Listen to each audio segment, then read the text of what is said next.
The Lions of Little Rock, Chapter 14, Facing Facts. After history, I went to the bathroom and threw up. I'd done it. I'd spoken aloud in class at school. But I didn't feel powerful. I didn't feel triumphant. I felt like I was getting the flu. I got halfway to the nurse's office before I turned and walked out of the building. I tried to make myself feel bad about skipping school, but it didn't work.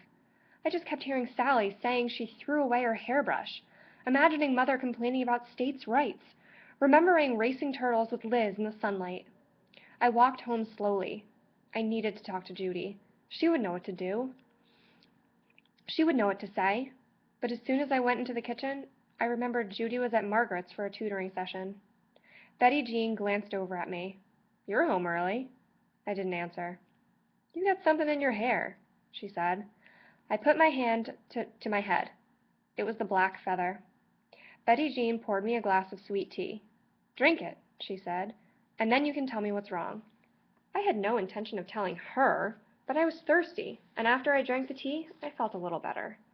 Betty Jean had her back to me and was stuffing chicken for dinner. I was going to tell her I wasn't feeling well, which was true, and go to my room to wait for Judy. But when I opened my mouth, what came out was, "Have you ever heard of a light-skinned Negro pretending to be white?" Betty Jean stopped what she was doing, her hands full of chicken guts, and gave me a funny look. "Why are you asking that, Marley?" "The kids at school, this girl I know, I was just wondering." I couldn't get any words to come out. Finally, I just stood there, helpless, praying Betty Jean would understand. I guess she did, because she finally pushed the basting pan aside and went to the sink to wash her hands. She cut 2 pieces of blueberry pie, then sat down at the table. I sat down too, and she pushed the pie across the table to me. "It's called passing," she said. Some Negroes who are really light-skinned and have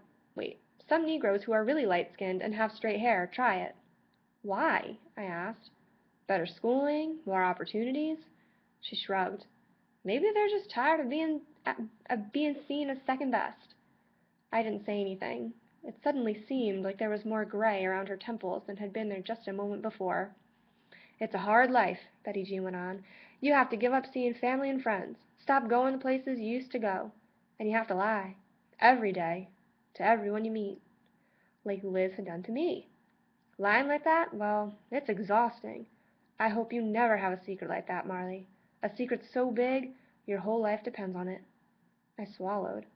"What happens if someone finds out?" "I'm not sure your mother would like me talking to you about this, Marley." "Please," I said. "Please, Betty Jean. There's no one else I can ask." She took a few more bites of blueberry pie.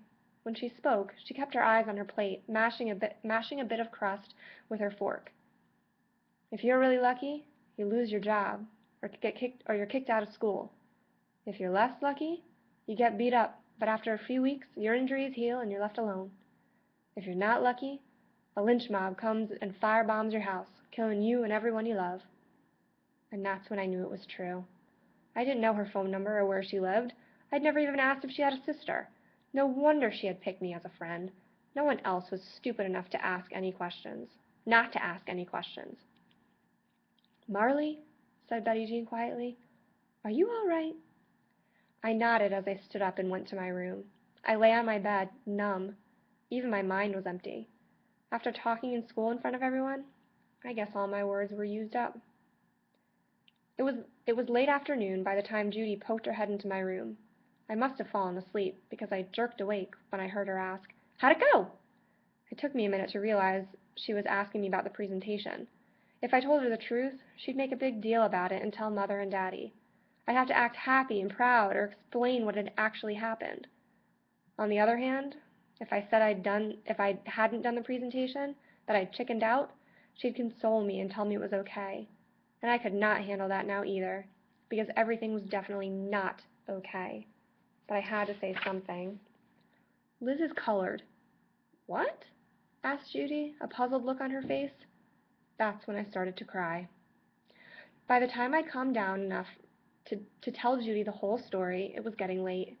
Judy pursed her lips tighter and tighter as I talked, until finally there was just one straight line across her face. "Oh, Marley," she said, "I'm so sorry. I don't know what to say." I didn't either. Part of me was angry at Liz for lying. Part of me wanted her to come back, and the other part just wanted the magic square book. You think it's okay if whites and Negroes go to school together? I asked Judy. Don't you? Judy said nothing. Don't you? I guess so, said Judy slowly. But I hated it when those soldiers came to Central. They stared at me each time I had to walk by them in my gym shorts. It doesn't have to be that way. Doesn't it? Asked Judy. Before I could answer, Mother called us for dinner. I splashed some water on my face, but my eyes were still red. The chicken Betty Jean had made was moist and delicious, but it stuck in my throat. Marley, said Mother softly, we need to talk about it. I ignored her. Mrs. McDaniels called today and told me about your friend Liz, the one who turned out to be...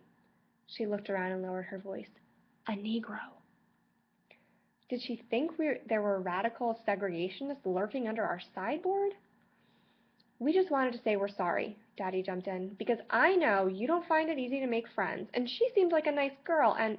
A nice girl, Mother interrupted. She lied to Marley and everyone else at school. That's not what I call the behavior of a nice girl. Marley's probably feeling betrayed, and... Marley's missing her friend, Daddy countered. Great, another arguing again. I'm not hungry, I said, even though I was. No one answered. I pushed in my chair and went to my room. I crawled into bed without brushing my teeth, expecting to toss and turn all night, but the lions roared once, and I was asleep.